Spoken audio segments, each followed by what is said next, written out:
Nós estamos aqui na conferência 70 anos de Israel e esse acontecimento, esse momento se reveste de uma oportunidade única.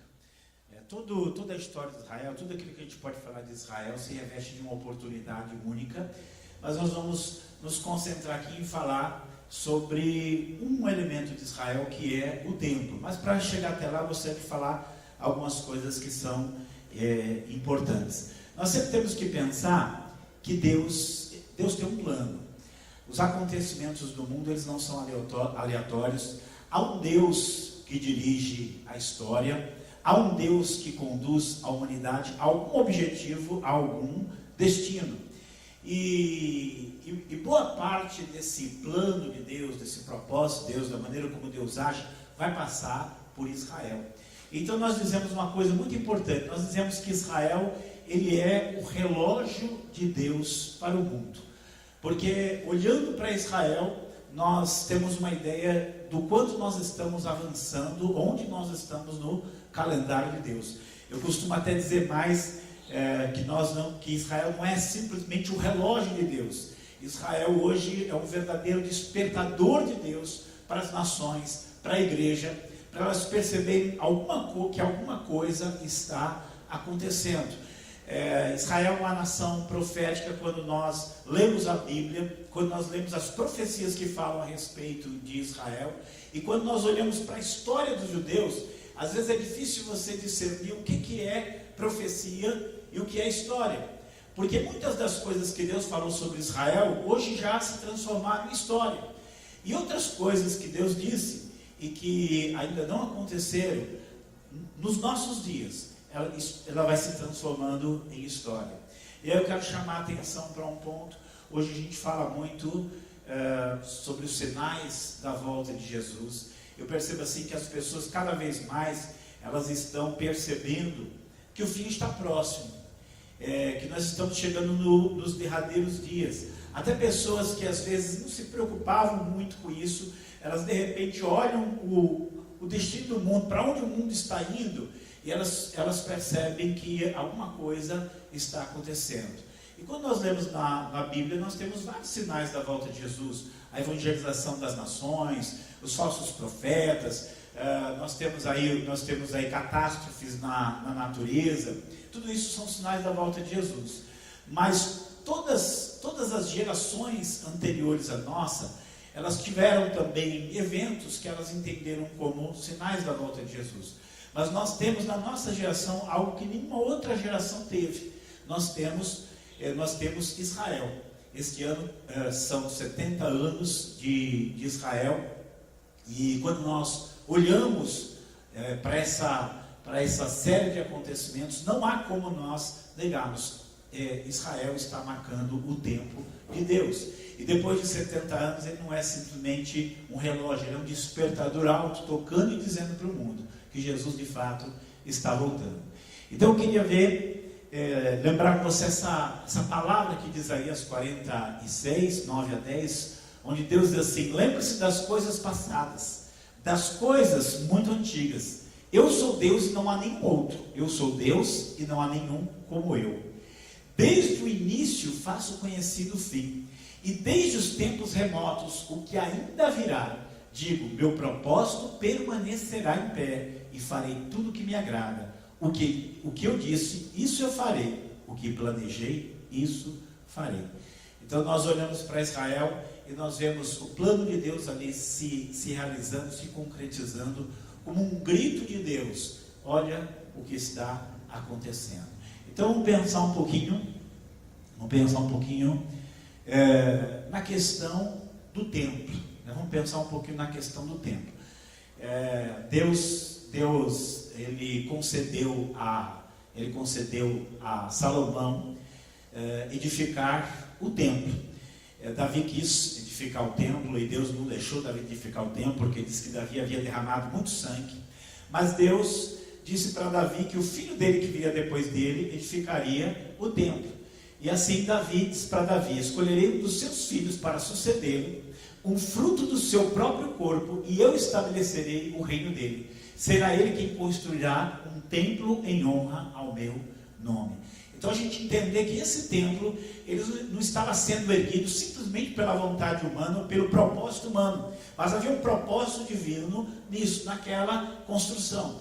E de fato, Davi, embora não tenha construído o templo, ele deu material, ele fez a planta, ele organizou a adoração do templo, ele fez tudo isso. Mas quem vai edificar o templo vai ser Salomão.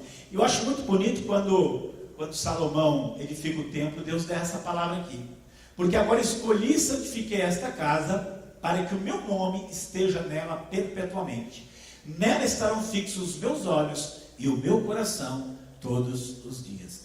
Então há algo muito forte entre Deus e esse templo que foi construído ali, esse templo que Deus edificou. Mas o tempo foi passando, o povo de Israel pecou, saiu dos propósitos de Deus. Então Deus, ele enviou a palavra de que aquele templo seria destruído. Aquele templo que era uma das maravilhas do mundo antigo, que foi erguido de uma forma suntuosa, maravilhosa, um templo onde Deus manifestou ali a sua presença, sobre o qual Deus colocou a sua promessa. Por causa do pecado de Israel, aquele templo, ele veio a cair. E aí nós temos aqui, segundo Crônicas 36, 19, que diz: e queimaram a casa de Deus, e derrubaram os muros de Jerusalém, e todos os seus palácios queimaram, destruindo também todos os seus preciosos objetos. Isso aqui aconteceu em 586 a.C., quando o exército de Nabucodonosor, imperador da Babilônia, entra ali e põe fim a isso que nós chamamos o primeiro templo. Então o primeiro templo aqui ele vai ser destruído, o povo vai ficar em Babilônia, mas Deus tinha dado uma palavra de que eles voltariam dali e eles novamente se restabeleceriam na terra. E quando a gente olha, isso de fato vai se cumprir. Esdras capítulo 1 fala do rei, do Ciro Grande, imperador da Pérsia, ordenando que o povo de Israel voltasse para a sua terra, e ele mesmo financiando a reconstrução do templo. Então nós temos aqui essa palavra, e acabou-se essa casa no dia 3º do mês de Adar, que era o 6º ano do reinado do rei Dario. E os filhos de Israel, e os sacerdotes, e os levitas, e o resto dos filhos do cativeiro fizeram a consagração desta casa de Deus com alegria. Isso aqui então nós temos o segundo templo. Ele foi reerguido e é muito assim interessante porque haviam pessoas que, naquele momento haviam pessoas que tinham visto o primeiro templo da época de Salomão, e haviam pessoas que não tinham visto. Para eles era aquela geração nova, era a primeira vez que eles viam o templo erguido. E ambos os grupos ali, eles começam a chorar. Os mais velhos, porque viram que aquele templo não tinha a mesma beleza, a mesma suntuosidade do primeiro. E o outro grupo chorava porque eles estavam vendo ali o templo erguido, e para eles foi uma alegria muito grande. E embora esse templo não tivesse a mesma beleza, não tivesse a mesma suntuosidade, ele era ali o templo que havia sido reerguido, e ele ia ser modificado. Nós temos aqui o templo de Zorobabel, que futuramente ele foi ornamentado por Herodes o Grande. Herodes o Grande, ele governou Israel ali embaixo da autoridade dos romanos. Era um homem muito ruim, um homem muito perverso, mas como ele era político, o desejo dele era fazer com que os judeus ficassem felizes. Então ele manda fazer uma reforma naquele templo, revestir de ouro, colocar uma série de coisas bonitas ali. E o templo da época de Jesus já era um templo maravilhoso, já era um templo que realmente chamava atenção. Se fala muito assim, que era possível assim, à distância, olhar e ver ali o sol brilhando ali no templo com toda a sua beleza. E esse foi o templo que Jesus entrou e disse que de dia ensinava no templo, e à noite saindo ficava num monte chamado das Oliveiras, e todo o povo ia ter com ele ao templo de manhã cedo para o ouvir. Então esse é o mesmo templo de Zorobabel, mas que foi o templo que foi ali ornamentado na época de Herodes. Mas aí nós temos, e aqui onde nós queremos chegar, o que aconteceu com esse templo? O que aconteceu com esse templo bonito dos dias de Jesus? Nós temos em Mateus capítulo 24, aquele momento em que os discípulos chamam Jesus e começam a mostrar o templo, começam a elogiar o templo, começam a mostrar aquela estrutura, quanto ela era boa e quanto ela era bonita.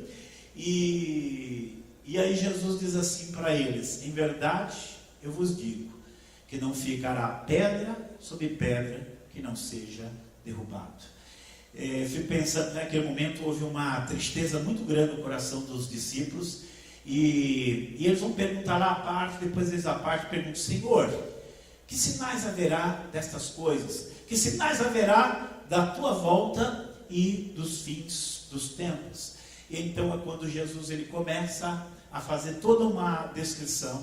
Ele faz todo o seu sermão profético ali, Mateus capítulo 24, Marcos 13, Lucas 21, e todas essas passagens ele está falando sobre a queda de Jerusalém e ao mesmo tempo apontando para aquilo que ia acontecer no futuro.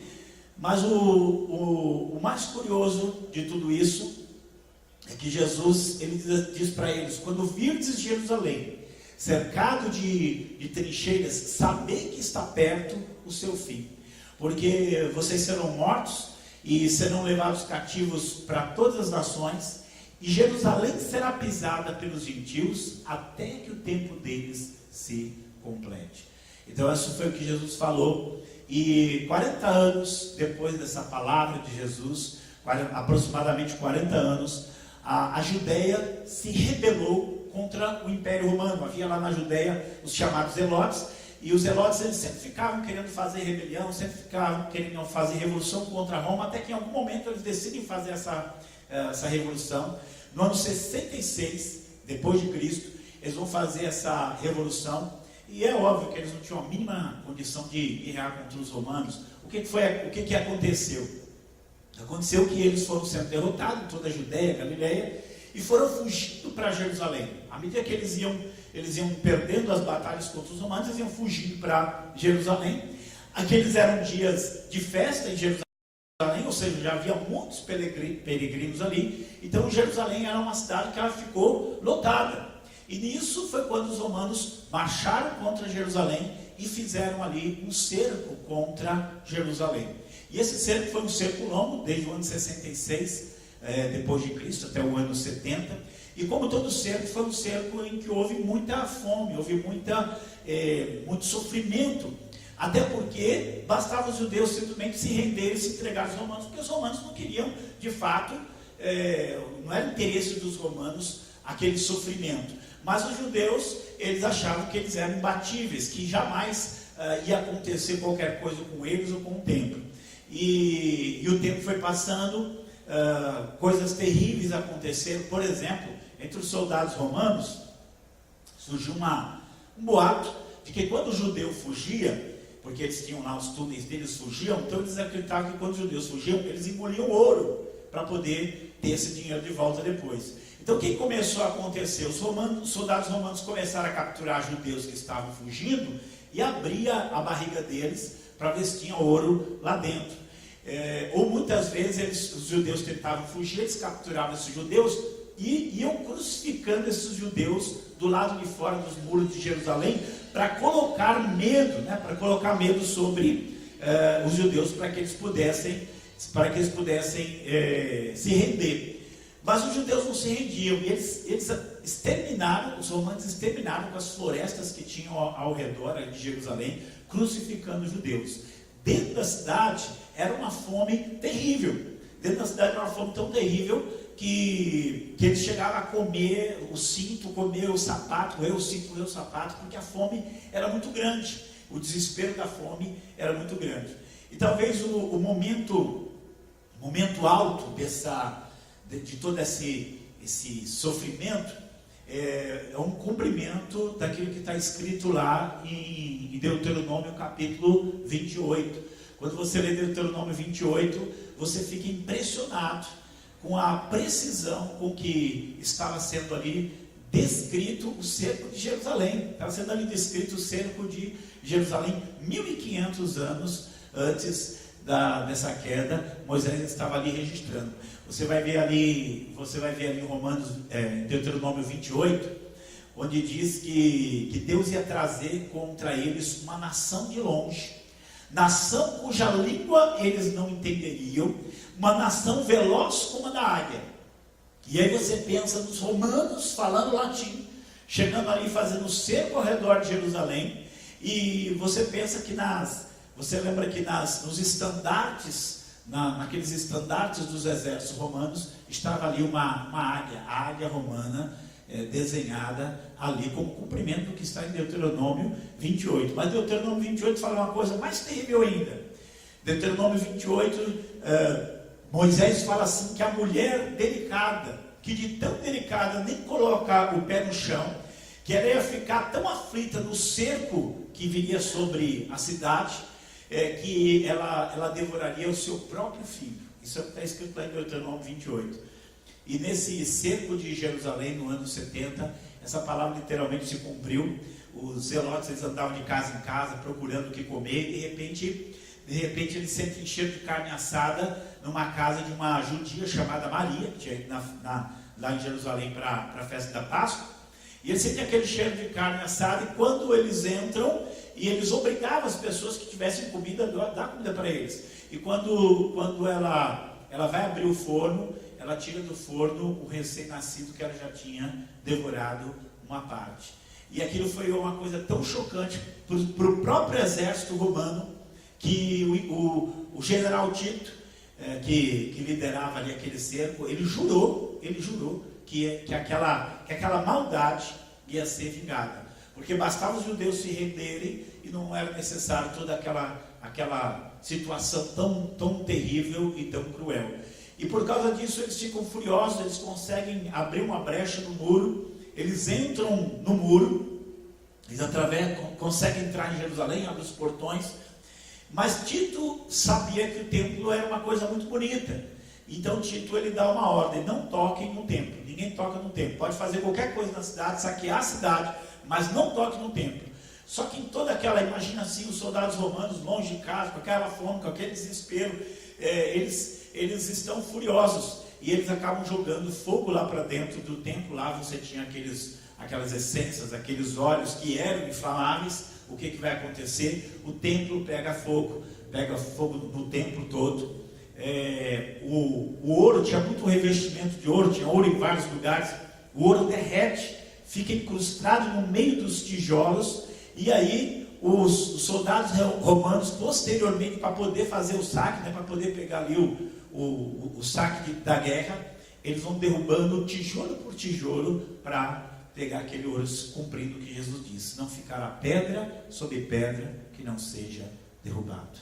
E a partir daí do ano 70, isso é muito marcante, a partir do ano 70, os judeus, eles são expulsos da sua terra, são vendidos como escravos, eles já não têm mais a mesma liberdade que eles tinham antes, e durante quase 2000 anos, eles vão ficar aí perambulando sobre a terra.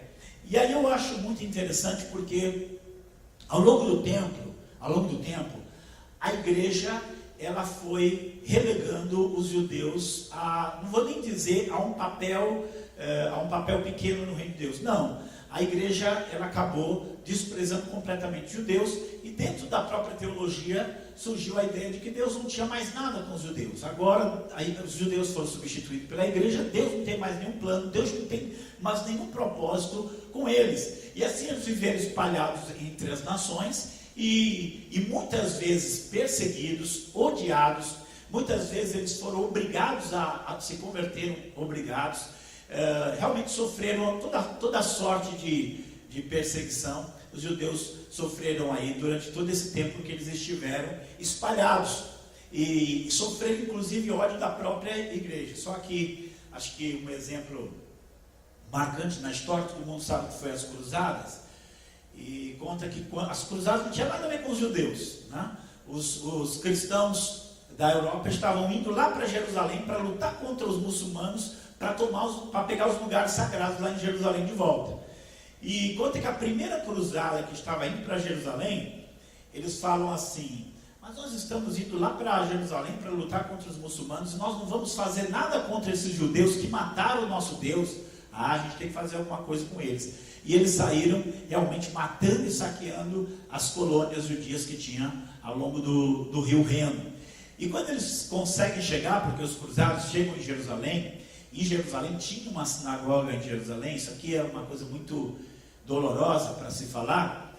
Os cruzados pegaram todos os judeus que tinham em Jerusalém, com as suas mulheres e seus filhos, colocaram dentro da sinagoga, lacraram as portas e janelas, tocaram fogo na sinagoga e ficaram do lado de fora cantando hinos de louvor a Cristo. Isso para a gente entender assim que essa relação entre a igreja e os judeus, ela foi se tornando cada vez mais complicada. E quando chega na reforma protestante com Martinho Lutero, a coisa não melhora não. Lutero, ele escreveu um livro chamado Dos Judeus e Suas Mentiras. Ele escreve esse livro em 1543, onde ele dá ali um plano para como acabar com os judeus.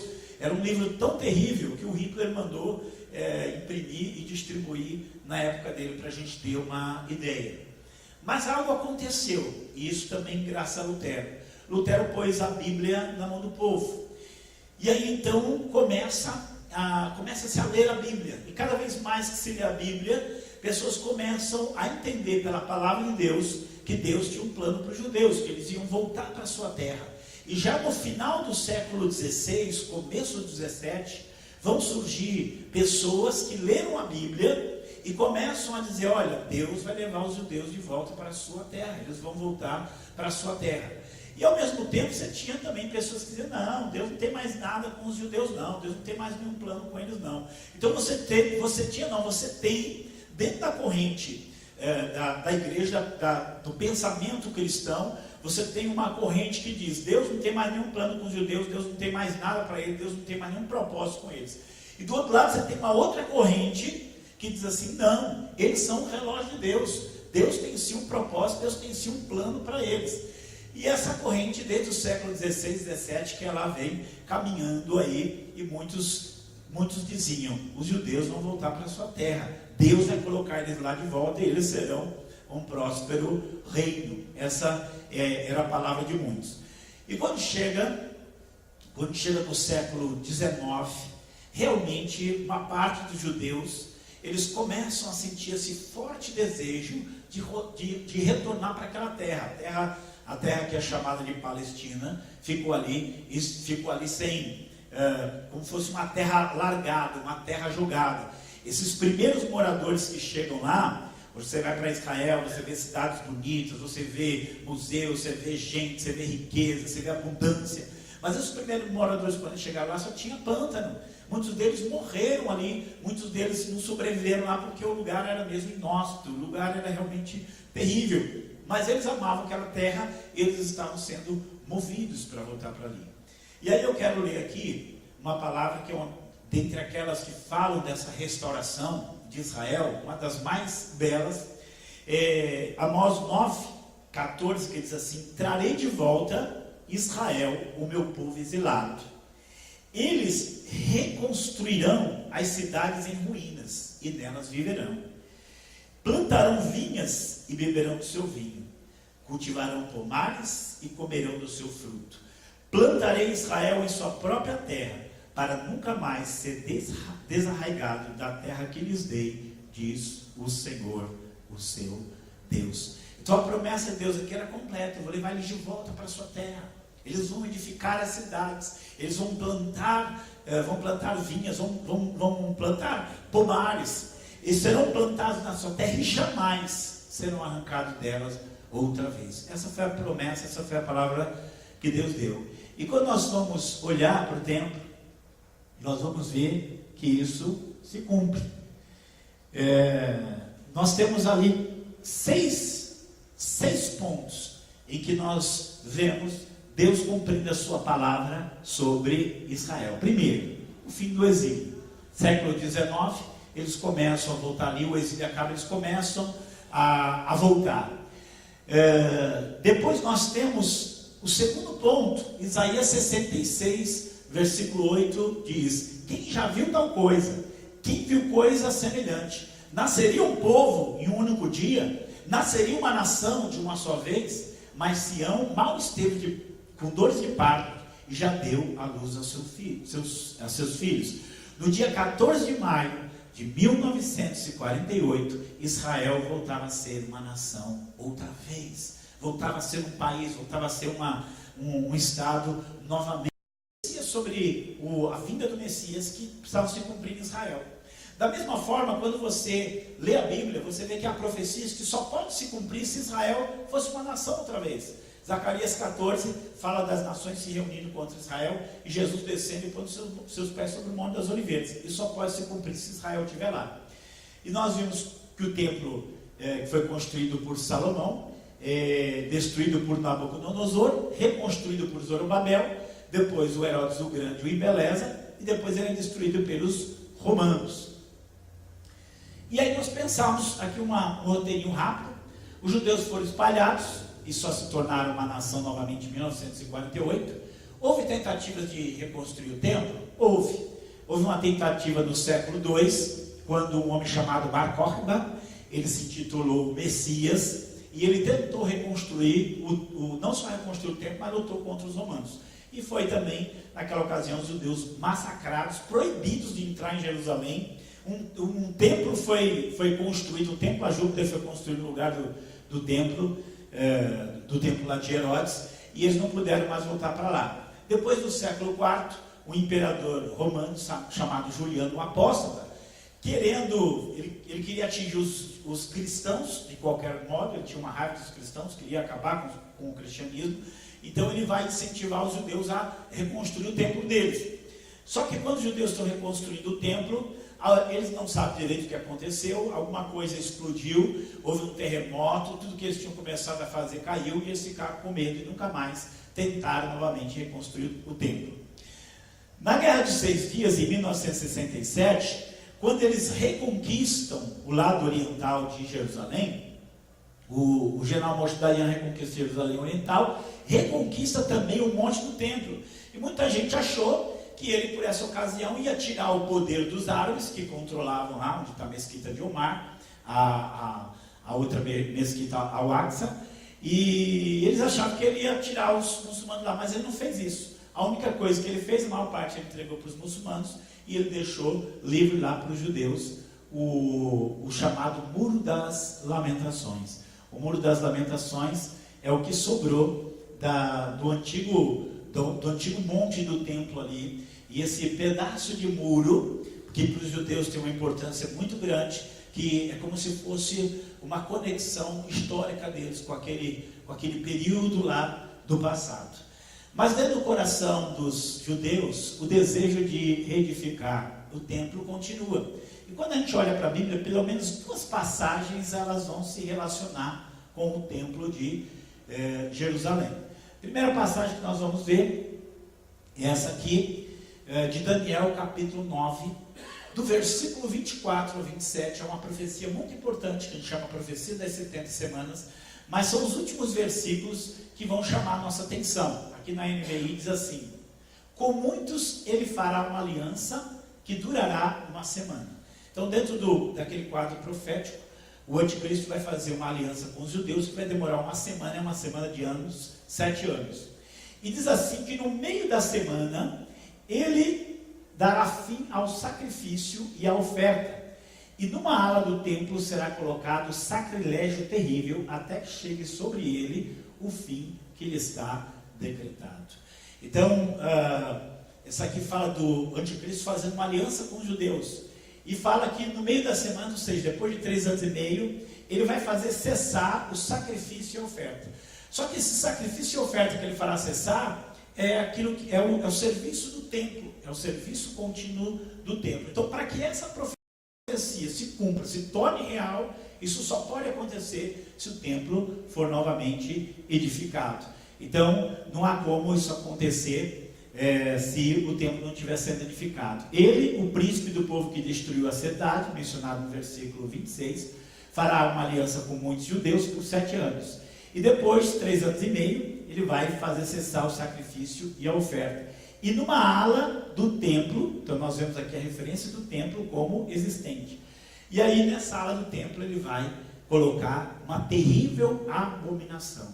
E aí é muito curioso, porque já houve um momento na história em que esse templo ele foi de alguma maneira profanado, que foi ali na época, um pouquinho antes dos Macabeus, surge um governante chamado Antíoco Epifânio, e ele manda sacrificar porco no altar e manda colocar uma estátua de Júpiter dentro do Santo dos Santos. Era a maior abominação que eles podiam fazer com os judeus, era aquilo lá. E aí o que aconteceu? Os Macabeus se levantam, conseguem vencer esse governante e conseguem dominar a cidade ali, conseguem purificar o templo de Jerusalém novamente, e aí é aquele templo que nós vimos ali enfeitado por Herodes. Mas Jesus, no seu sermão, ele vai novamente falar sobre isso, e ele fala dessa abominação em Mateus capítulo 24, versículo 15, ou seja, aquilo que tinha acontecido no passado, e vai acontecer novamente no futuro, porque as profecias elas podem se cumprir diversas vezes. E aí nós temos uma outra profecia, agora no Novo Testamento, que ela faz uma referência à existência do templo. Novamente essa profecia, ela vai falar sobre o anticristo. Nós temos aqui, ninguém de maneira alguma vos engane, porque não será assim sem que antes venha a apostasia e se manifeste o homem do pecado, o filho da perdição, o qual se opõe e se levanta contra tudo que se chama Deus ou se adora, de sorte que se assentará como Deus no templo de Deus, querendo parecer Deus. Na Bíblia, a Bíblia está repleta de referências àquilo que nós chamamos de anticristo, mas nem todos os autores bíblicos eles usam a palavra anticristo. Daniel usa vários nomes diferentes. Paulo chama ele de um homem do pecado, Apocalipse chama ele da besta que subiu do mar, e João chama ele de um anticristo.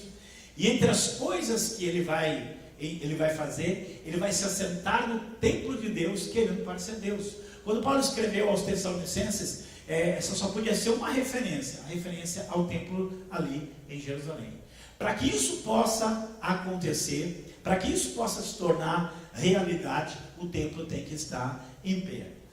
E aí nós podemos ver que nós estamos caminhando para essa situação. E aí a gente olha, então o templo vai ser reedificado? Quando? Como? De que forma? De que meio? Se hoje lá naquele espaço lá está a mesquita de Omar, lá está a mesquita Al-Aqsa, mexer ali é a terceira, quarta guerra mundial, é impossível você simplesmente mexer naquele lugar.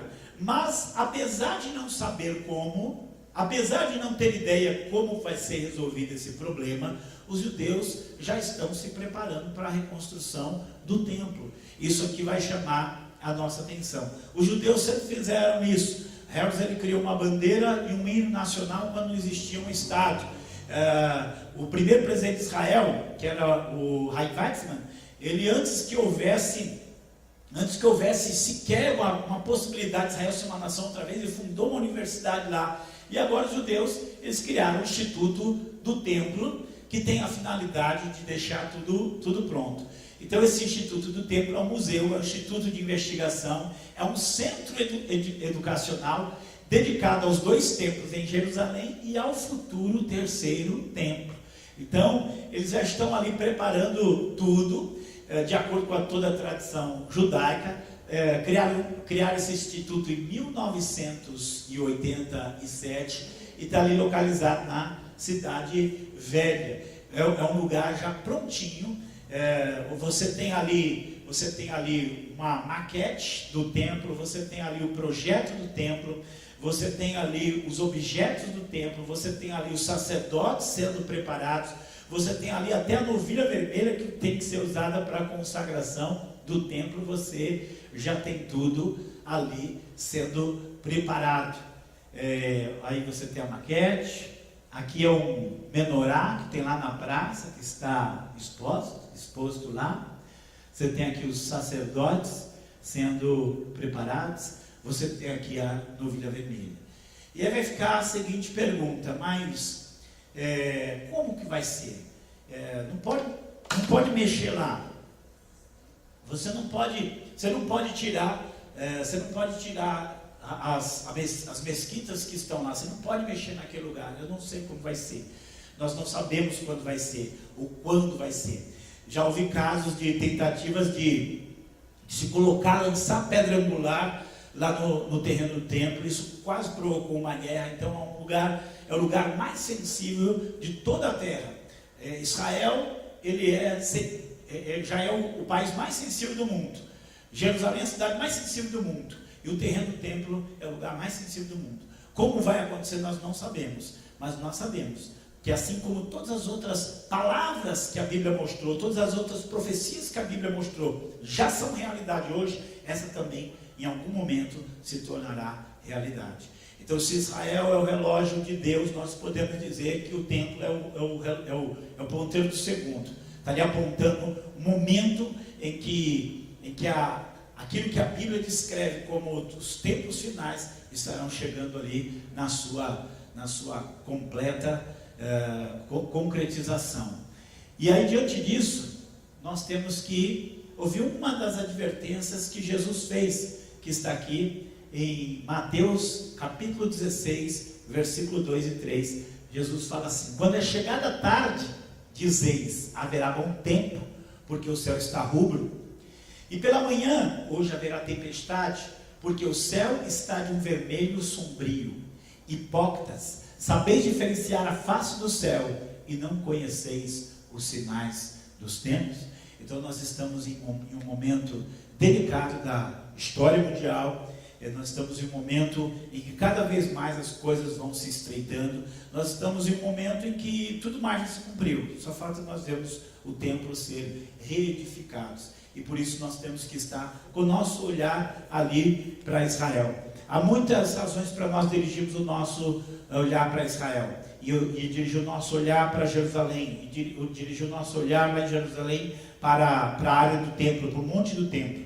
Mas o motivo que eu quero deixar aqui é esse motivo de advertência. É esse motivo de nós estarmos atentos, porque tudo aquilo que o Senhor falou já se cumpriu. Tudo aquilo que ele disse sobre Israel é hoje uma realidade. Então isso também em breve será uma realidade. O desejo do meu coração é que a igreja observe isso, preste atenção nisso e desperte e reconheça que mais do que em qualquer outra época da história da igreja, mais do que em qualquer época da história da igreja, nós podemos dizer hoje: Jesus está voltando. Amém.